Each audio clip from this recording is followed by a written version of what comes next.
So makalipas nga po ang mahigit isang taon na hindi paglaban ng dahil sa mga injuries at operasyon, ay nagbalik na ulit sa ibabaw ng lona ang Unified Light Heavyweight World Champion na si Dmitry Bivol kanina lamang, kung saan lumaban ito sa baluarte niya sa bansang Russia kontra sa dayong German fighter na si Michael Eifert. At dito nga po ay muling pinatunayan ni Bivol kung bakit siya pa din ang kasalukuyang nakaupo sa trono bilang hari ng Light Heavyweight Division. Agad po kasing pinabagsak ni Bivol si Eifert sa round 1 at simula dito ay hindi na binigyan pa ng pag-asa ni Bivol ang German boxer na makaarangkada dahil binugbog niya na ito sa buong laban. Nagmisto lang isang malaking mismatch ang bakbakan ng dalawa dahil maliwanag talaga na masyadong malayo ang agwat ng dalawang fighter sa isa't isa. Kaya naman wala man lang naipanalong maski isang round si Eifert. Nakuha ni Bivol ang tagumpay via lopsided unanimous decision. Lahat ng tatlong hurado ay binigayan 12 rounds kay Bivol at nagkasundo sa score na 120 to 107. Dahil sa panalong ito ni Bivol, ay umabante na ang kanyang record ngayon sa 25 wins with 12 knockouts at isang talo lamang. Subalit bagamat nga po napaka-impresibo ng naging panalo ni Bivol, ay ayon naman sa mga fans at ibang analyst ay base umano sa performance na ito ni Bivol ay wala daw itong pag-asang manalo kay David Benavides. Kaya naman gusto nang makita ng mga fans ni Benavides na makalaban ng kanilang idolo si Bivol upang mapatunayan na nila na si Benavides na talaga ang tunay na light heavyweight king at hindi si Bivol.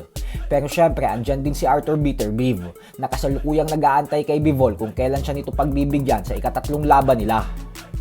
Sa kabilang banda naman mga idol ay pinasilip nga po ng magkapatid na Casimero ang kanilang estilo at pamatay na counter punch na planong gawin para i-knockout ang Mexican former 2 division champion na si Luis Nery sa bakbakan nila sa darating na Sabado. Tandaan po natin na plano talagang i-knockout ng angas ng Pinas si Nery dahil gusto nitong magpakita ng impresibong performance dahil ayon mismo kay Casimero ay umaasa daw siya na sana ay ang Japanese monster na Oya Inoue na ang sunod niyang makakalaban pagkatapos nilang iligpit si Luis Nery. Habang ang kapatid niya namang si Jason ay sinabing baka daw si Junto Nakatani ang sunod nilang kalaban. Pero ayon kay Jason ay medyo nagdududa umano siya kung papalag si Nakatani at Inoue sa kanila pagkatapos nilang i-knockout si Nery. Kasi ang katotohanan umano ay natatakot daw ang mga promoters ni Inoue at Nakatani sa kapatid niya. Ganun pa man nga po ay saka na natin yan isipin ng mga susunod na laban at bagkos mag-focus lang muna tayo kay Luis Nery kasi hindi rin po talaga ito madaling hamon dahil di kalibreng fighter talaga ang Meksikanong ito. Dahilan kung bakit heavy underdog ngayon si Casimero lumalabas sa talpakan. Gawa ng naniniwala ang karamihang fans sa labas ng Pilipinas na mas mataas ang tsansa na mananalo si Nery. Kaya suportahan po natin si Casimero sa laban niya na ito at ipagdasal na makuha ang tagumpay.